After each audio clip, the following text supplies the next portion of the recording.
जय हिंद। आज का टॉपिक है ग्लोबल वार्मिंग। आज आप इस वीडियो से समझेंगे इसके अर्थ, इसके कारण, इसके प्रभाव तथा इसका समाधान। तो आइए शुरू करते हैं।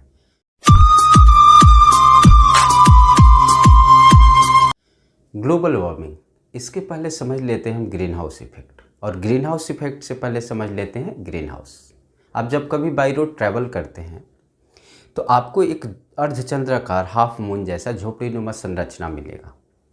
ये झोपड़ी जैसा ही दिखता है, कॉटेज जैसा, जिसके जो छत होते हैं या तो प्लास्टिक के होते हैं या फिर ये शीशे के होते हैं। इसका इस्तेमाल क्यों किया जाता है? इसका इस्तेमाल पौधों को संरक्षित करने के लिए किया जाता है। एक उत्पादन को प्रभावित करने वाले जो कारक होते हैं, सनलाइट, ह्यूमिडिटी और टेम्परेचर, ये चीज़ें इसमें नियंत्रित होती हैं, जो पौधे के लिए काफ़ी फ़ायदेमंद है। ग्रीन हाउस अक्सर आपको ज़्यादा मात्रा में आपको देखने को मिलेगा ठंडे प्रदेशों में, देशों में।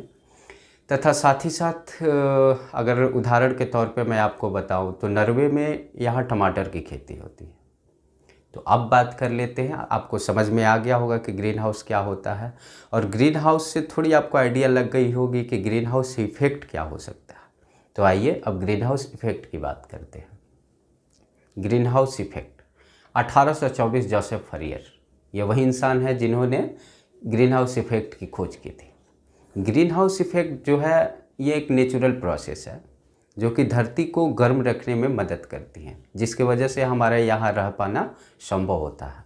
तो ग्रीन हाउस इफेक्ट में होता क्या है कि जब सूर्य की प्रकाश धरती पर पड़ती है तो इसके कुछ भाग वापिस अंतरिक्ष में चले जाते हैं और कुछ भाग यहाँ धरती पर ग्रीन हाउस गैसों द्वारा ऑब्जर्व कर ली जाती है, सूख ली जाती है।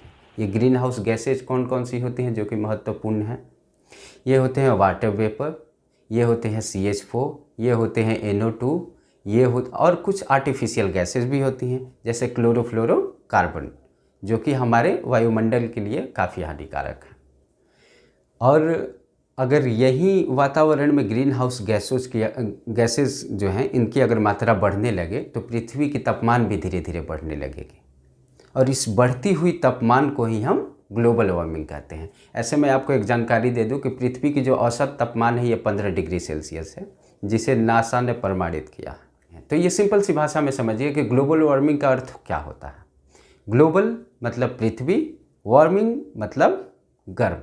पृथ्वी का बढ़ते तापमान, पृथ्वी का गर्म होना या बढ़ते तापमान को ही ग्लोबल वार्मिंग कहते हैं। तो अब हम बात कर लेते हैं इसके कॉज की, इसके कारण पे नज़र डालते हैं। कारणों में कुछ प्रकार हैं, जैसे कि वाहनों का चलना मतलब परिवहन, साथ ही साथ लैंडफिल और फैक्ट्री से निकले हुए धुएँ, ये सारे ग्रीन हाउस गैसों के बढ़ावा या यूँ कहे तो ग्रीन हाउस गैसों के वृद्धि में इनका सहयोग रहता है। तो सबसे पहले बात कर लेते हैं परिवहन की। तो एक चलते हुए वाहन से निकले हुए धुएं, जैसे कि कार्बन मोनोऑक्साइड हुआ, CO2 हुआ, ये सारी चीज़ें ग्रीन हाउस गैसों में बढ़ोतरी लाती हैं, जिनके वजह से हम पे असर पड़ता है। और वहीं अगर बात करें लैंडफिल की, तो लैंडफिल होता क्या, पहले समझ लेते हैं। लैंडफिल क्या होता है? जो शहर के कचरे जब इकट्ठे होते हैं और शहर के बाहर कहीं इसे गड्ढे में डंप कर दिया जाता है, तो वहाँ से जो गैस है, कौन सी गैस निकलती है? Methane gas. मीथेन गैस को ही मार्सी गैस भी बोलते हैं, क्योंकि ये कीचड़ों से निकलता है, इसे कीचड़ से ही निकालते हैं, इसलिए इसे मार्सी गैस बोलते हैं, CH4 को। और आपको जैसे पहले मैंने बताया है कि CH4 भी एक तरह का ग्रीन हाउस गैस है, इसका भी अधिकता हो जाना हमारे लिए ख़तरनाक है। फैक्ट्रीज के साथ भी यही है।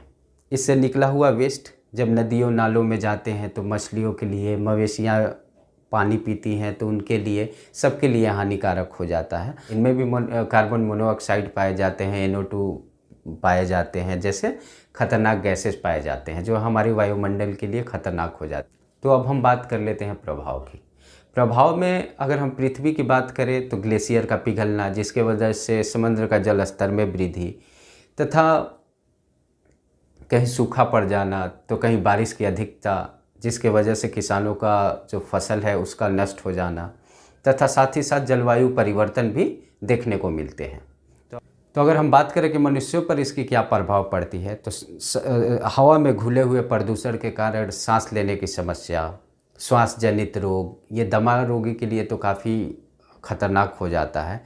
तथा जैसे कहीं सूखा पड़ जाना, कहीं बारिश की अधिकता हो जाना, जिसकी वजह से किसानों को आर्थिक क्षति भी पहुंचती है। तो ये थे प्रभाव। अब हम बात कर लेते हैं समाधान की। तो अगर विश्व स्तर पे बात करें तो सबसे पहले 1972 में स्टॉकहोम कॉन्फ्रेंस हुआ था, जो कि एक पर्यावरण संरक्षण के लिए था। फिर 1992 में हुआ रियो सम्मेलन। अगर हम पिछले साल की बात करें 2021 को, अगर हम हाल ही फिलहाल की बात करें तो 2021 में हुआ COP26, जो कि स्कॉटलैंड में हुआ।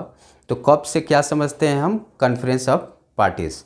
और प्रथम कॉप सम्मेलन कब हुआ था?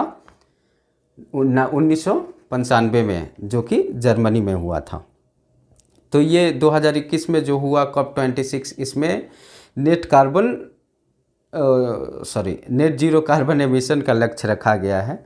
तथा अगर व्यक्तिगत रूप से बात करें कि इसकी रोकथाम के लिए हमारा क्या योगदान हो सकता है, तो पेड़ों को लगाना, पर्यावरण को नष्ट होने से बचाना तथा आसपास सफाई रखें, जिससे कि रोग से भी हम बच सकते हैं और साथ ही साथ इस ग्लोबल वार्मिंग को कम करने में अपना व्यक्तिगत योगदान भी दे सकते हैं। तो आज के लिए बस इतना ही था। धन्यवाद।